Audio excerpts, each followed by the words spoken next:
Армысыздар, құрметті оқушылар. Бүгінгі сабағымыздың тақырыбы жай бөлшектің негізгі қасиеті деп аталады. Менің оң жағымдағы дөңгелекке назар аударсаңыздар, дөңгелек қызыл түсті радиустар арқылы теңдей 4 бөлікке бөлінген. Және де қызыл және қара түсті радиустар арқылы дөңгелек теңдей 8 бөлікке бөлінген. Дөңгелектің қандай бөлігі боялған? Қызыл түсті радиустар арқылы бөлінген бөліктің 4-тен бірі боялған. Және де қызыл және қара түсті радиустар арқылы бөлінген бөліктің 8-ден 2 бөлігі боялған. Демек, 8-ден 2 және 4-тен 1 бөлшектері, жай бөлшектері бір дөңгелекте орналасқандықтан, онда бұл 2 бөлшек тең деп аталады. 8-ден 2 бөлшегін 4-тен 1 бөлшегіне келтіру үшін 8-ден 2 бөлшегінің алымында бөлімінде 1/2 деген санға бөлу керек. Сонда 8-ді 2-ке бөлсек 4 болады, 2-ні 2-ке бөлсек 1 болады. 4-тен 1 бөлшегі шығады. Немесе 4-тен 1 бөлшегін 8-ден 2 бөлшегіне келтіру үшін 4-тен 1 бөлшегінің алымында бөлімінде 1 санға көбейту керек. Яғни 4-ті 2-ге көбейтетін болсақ 8 шығады, 1-ді 2-ге көбейтетін болсақ 2 шығады. 8-ден 2 бөлшегі шығады. Міне мұндай қасиеттер бүкіл жай бөлшектерге орындалады. Және де бұл жай бөлшектің негізгі қасиеті деп аталады. Анықтама.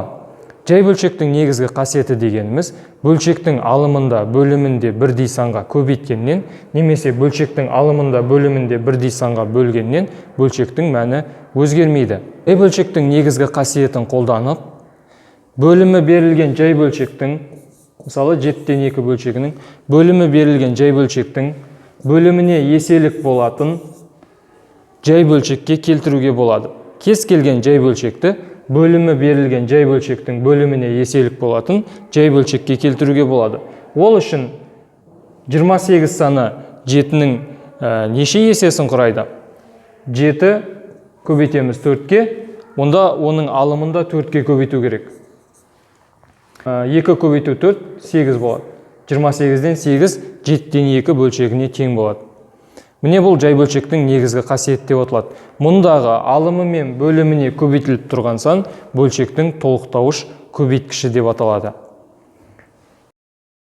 Дәл осы сияқты тағы бір мысалды қарастырып көрейік. Мысалы 6-дан 2 бөлшегіне тең бір жай бөлшектің бөлімін алайық. Бөлімі 6-дан 2 бөлшегінің бөліміне еселік болсын, 24 болсын.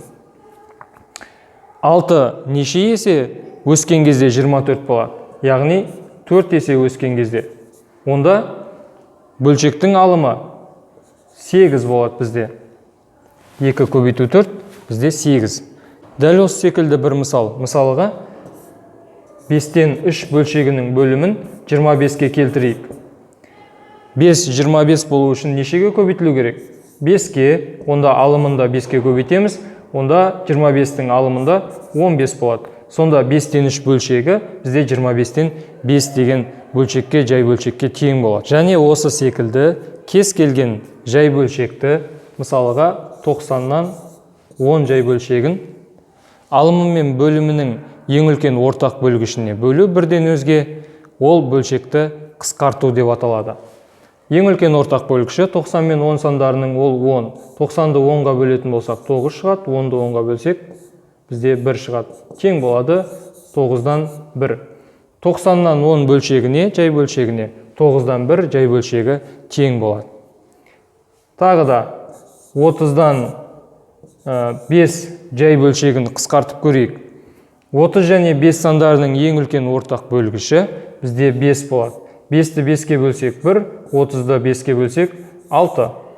Тең 30-дан 5 бөлшегі қысқарған кезде 6-дан 1 бөлшегіне тең болады. Және осы секілді тағы бір бөлшекті қысқартып көрейік. Мысалы 50-ден 18 бөлшегі тең болады.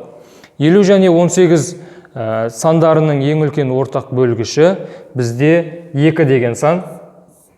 50-ді 2-ке бөлген кезде 25 болады. 18-ді 2-ке бөлсек 9. Тең болады 25-тен 9. 50-ден 18 жай бөлшегіне бізде 25-тен 9 жай бөлшегі тең болады. Бұл бөлшектерді қысқарту деп аталады.